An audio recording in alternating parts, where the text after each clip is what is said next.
मैं बहू ही बनकर रहना चाहती हूँ, बेटी नहीं। दीपाली की शादी के कुछ साल पहले उसकी माँ की मृत्यु किसी लंबी बीमारी से हो गई थी। मायके में बापू व भाई भाभी की छोटी सी दुनिया थी। उसके घर की अच्छी प्रतिष्ठा होने की वजह से उसकी शादी अच्छे खाते पीते घर के पढ़े लिखे लड़के विशाल के साथ हो गई। बचपन से माँ से मिले अच्छे संस्कार के कारण वह मायके का मोह छोड़कर दिल से ससुराल वालों को अपना लिया। वह अपनी माँ व बहन न होने से सास को माँ की छवि में वह ननद को बहन की छवि में देखती।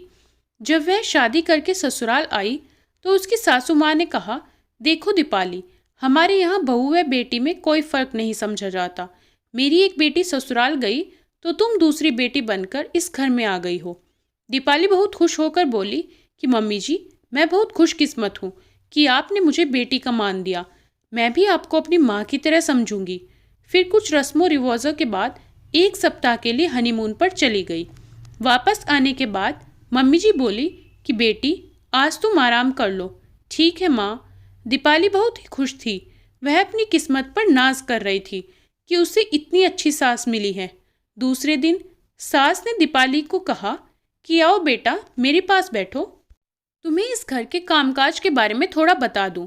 बेटी, कल सुबह 6 बजे उठकर मटके के साथ बाल्टियां व टब में पानी भर लेना, क्योंकि यही पानी आने का समय है।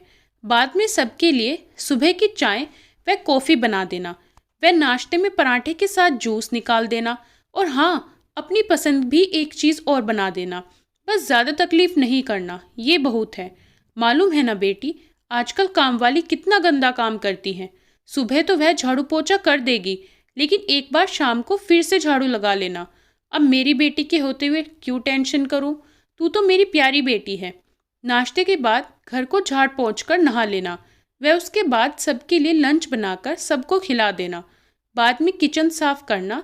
वह बर्तन धोकर शाम के लिए खाने की तैयारी करके आराम से लेट जाना। आखिर मेरी बेटी थक गई होगी ना। फिर 5 बजे उठकर शाम को चाय के साथ कुछ भी हल्का फुल्का स्नैक्स बना देना। वह पूरे घर का झाड़ू लगा देना। डिनर तू ही तय करेगी। बस मेरे व बाबूजी को सब्जी रोटी पसंद है। विशाल को सब्जी रोटी पसंद नहीं है, इसलिए अपनी पसंद से कोई भी खाने की व्यंजन बना देना। तू तो इस घर की मालकिन है, तुझे सारे काम की जिम्मेदारी सौंपती हूँ। दिन में एक बार तुम अपनी ननद नन्नी से भी उसके हालचाल पूछ लेना। मुझे मालूम है नई नई शादी हुई है, तुम्हारा भी विशाल के साथ घूमने का मन करता होगा, इसलिए बस इतना ही काम करना है। बाकी तुम आराम से विशाल के साथ घुमा फिरो, तुम्हें कोई बंदिश नहीं। दीपाली सबका दिल जीतने के लिए उनके कहे अनुसार सारा कार्य कर देती। 7 साल 2 बच्चों की माँ बनने के साथ कैसे गुजरे पता ही नहीं चला। इसके बाद उसके पति विशाल की नौकरी दूसरे शहर में लग गई और वह बच्चों सहित वहां आ गई। पति के ऑफिस व बच्चों के स्कूल जाने के बाद हर 2 दिन में वह अपनी ननद या सास से बात कर लेती और अपनी दिनचर्या के साथ बच्चों, पति के हालचाल व और भी दूसरी सारी बातें करती। आज बच्चों को स्कूल बस में छोड़ने गई तो जल्दी के चक्कर में सीढ़ियों से गिर गई। वह रीढ़ की हड्डी पर जोर लगने से दर्द के साथ तेज बुखार आ गया।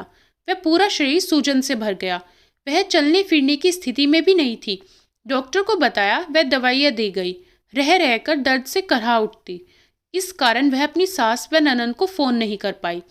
1 सप्ताह बाद आज दीपाली ने थोड़ा ठीक लगने पर मम्मी जी को फोन लगाया। उस समय नंदनी भी वहां थी।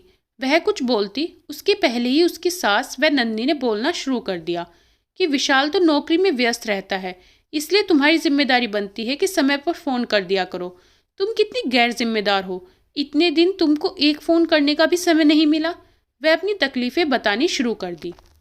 जब उसने अपनी हालत बताई तो उससे हालचाल पूछना तो दूर, बल्कि ये बोलना कि हमारे भी शारीरिक तकलीफें चलती रहती हैं, चाहे तुम लेटे लेटे भी फ़ोन पर बात कर सकती थी। इस तरह की तो बातें ज़िंदगी में चलती रहती हैं। यह सुनकर दीपाली के आंसू निकल गए।